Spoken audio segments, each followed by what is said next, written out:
ఆడవారు శృంగారం చేసుకోవడం వల్ల ఏమైనా ఇబ్బందులు వస్తాయా? ఆడవాళ్ళు శృంగారం చేసుకుంటే ఎలాంటి ఇబ్బంది ఉండదు. అది చాలా అడ్వాంటేజెస్. ప్రెగ్నెన్సీ రాదు, డిసీజెస్ రావు. కనుక హ్యాపీగా శృంగారంలో పాల్గొనవచ్చు. శృంగారం అంటే పెనట్రేషనే కాదు, పెనట్రేషన్ కూడా ఒక భాగమే.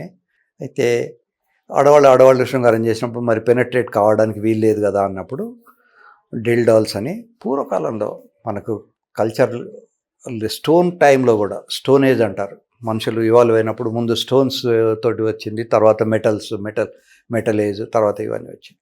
వాళ్ళు కూడా పినిస్ లాగా ఒక స్ట్రక్చర్ తీసుకొని రాళ్ళు, కొన్ని న్యాచురల్గా కూడా కొన్ని రాళ్ళు ఇట్లా సన్నగా పొడవుగా ఉంటాయి, అట్లాంటివి తీసుకొని దాంతో చేసేవాళ్ళు. సో స్టోన్ ఏజ్ నుంచి కూడా ఇది ఈజ్ ఇన్ ప్రాక్టీస్. ఇప్పుడైతే మనకు ప్లాస్టిక్ మోడల్స్, ప్లాస్టిక్ అంగాలు మగవాళ్ళవి ఆడవాళ్ళవి దొరుకుతాయి. సో దాన్ని పెట్టుకొని చేయొచ్చు. ఓన్లీ అడ్వైజ్ ఈస్ వాళ్ళు కండోమ్ వాడుకోవాలి. కండోమ్ వాడుకొని అది డిస్పోజ్ చేసేయాలి. వాడుకున్న ఒక కండోమ్ మళ్ళీ ఇంకో వ్యక్తికి రాకుండా వాడుకోవాలి. ఇవన్నీ disposable condoms. Government of India కూడా ఫ్రీగా కండోమ్స్ ఇస్తుంది.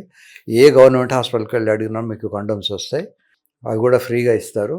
ఒకవేళ అవి మీకు నచ్చకపోతే మీరు బయట చాలా కంపెనీస్ ఉన్నాయి, మూడ్స్ అని అట్లాంటివి. ఈ కండోమ్స్ కూడా రకరకాలైనటువంటి స్మెల్, రకరకాలైనటువంటి టెక్స్చరు, రకరకాలైనటువంటి colours. So it's a huge life. కనుక మీరు ఇష్టం వచ్చినంత ఎంజాయ్ చేయడానికి వీలవుతుంది. ఇలా ఒక స్త్రీ ఇంకో స్త్రీతో శృంగారం చేయడాన్ని లెస్బియన్స్ అంటారు. సో దీనివల్ల చాలా మంచి అడ్వాంటేజెస్ ఉన్నాయి. సొసైటీలో కూడా ఎవరికి ఏమీ అనుమానం రాదు, చెడ్డ పేరు రాదు. కానీ ఒక డిసడ్వాంటేజ్ ఏంటంటే, ఒకసారి ఇది అలవాటైపోయిన తర్వాత ఒక్కొక్కసారి వాళ్ళు మగవాళ్ళతో శృంగారం చేయడానికి ఇష్టపడరు. So that is unnatural sex. కొన్ని కంట్రీస్లో ఇవన్నీ బ్యాండ్. బట్ ఫార్చునేట్లీ మన దేశంలో అంత క్రైమ్ కాదు. సో ఆడవాళ్ళు శృంగారం చేసుకోవచ్చు. ముఖ్యంగా ఇది హాస్టల్స్లో ఉండే పిల్లలు వాళ్ళల్లో ఎక్కువ మంది ఉంటుంది. నవడేస్ పెళ్లి వయసు కొంచెం పెరిగిపోయింది. ఇదివరకు అష్టవర్ష భవేత్ కన్య అని 8 ఏళ్ళు రాగానే అమ్మాయికి పెళ్లి చేసేవాళ్ళు.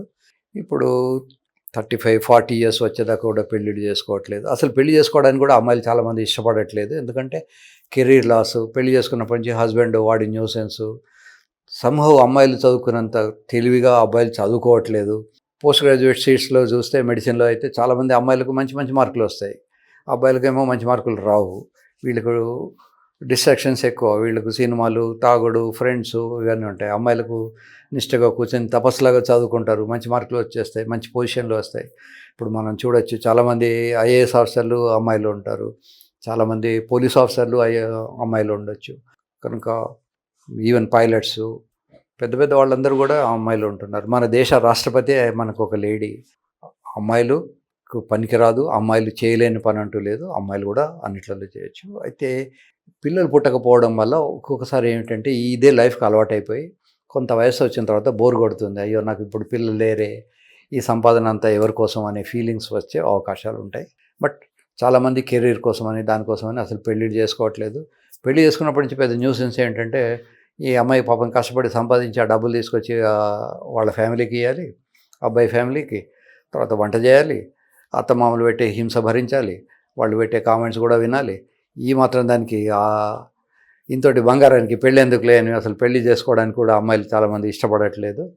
సో దెర్ ఆర్ ప్రిడిక్షన్స్, ఇంకో 25 ఏళ్ల తర్వాత అంటే 2050 కల్లా మోర్ దెన్ 50% ఆఫ్ ది అమ్మాయిలు రిమైన్ అన్మ్యారీడ్ ఉంటారని. సో ఆల్రెడీ పాపులేషన్ తగ్గిపోతుంది. మన గౌరవ ముఖ్యమంత్రి, తమిళనాడు ముఖ్యమంత్రి గారు స్టాలిన్ గారు ఈ మధ్య చెప్పారు, పాపులేషన్ పెంచండి, పిల్లల్ని ఎక్కువ మంది కానండి, ఎక్కువ ఎంపీ సీట్లు తీసుకురండి, మన బడ్జెట్స్ పెంచుకుందాం, మన స్టేట్ ఇంప్రూవ్ చేసుకుందాం అని.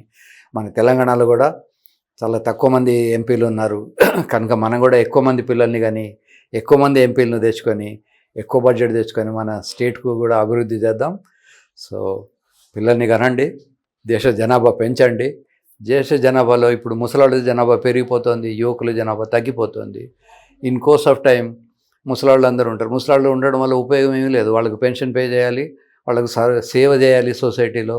వాళ్ళకు 80% ఉన్నారనుకోండి, ఓన్లీ 20% యువకులు, అందులో 5%, 10% పనిచేసేవాళ్ళు, మిగతా అంతా చిన్నపిల్లలు, చదువుకునే వాళ్ళు ఉంటారు. కనుక పండుటాకులు రాలిపోవాలి, కొత్త ఆకులు రావాలంటే ఇది నేచరు. సో అన్ఫార్చునేట్లీ మనం హెల్త్ బాగా ఇంప్రూవ్ అయిపోయింది ఇండియాలో. చాలామంది డాక్టర్లు ఉన్నారు, మంచి మెడిసిన్స్ ఉన్నాయి. సో ఎల్డర్లీ పాపులేషన్ పెరిగిపోతుంది. నేను కూడా సీనియర్ సిటిజన్నే.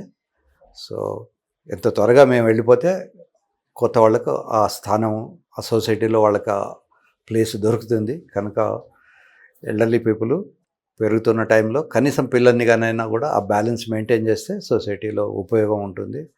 మనకి ఎప్పుడు కూడా వార్ థ్రెట్ ఉంటుంది చైనా నుంచి, పాకిస్తాన్ నుంచి. కనుక మనకు యంగ్ పిల్లలు ఉంటేనే డిఫెన్స్లో వెళ్ళి పని చేయగలరు. సో కోర్స్ ఇప్పుడు డిఫెన్స్ అంతా మోడర్నైజ్ అయిపోయింది. మనం ఇంట్లో కూర్చొనే చిన్న చిన్న విమానాలు లాంటివి వాటిని పంపించేసి అవి చేస్తున్నారు.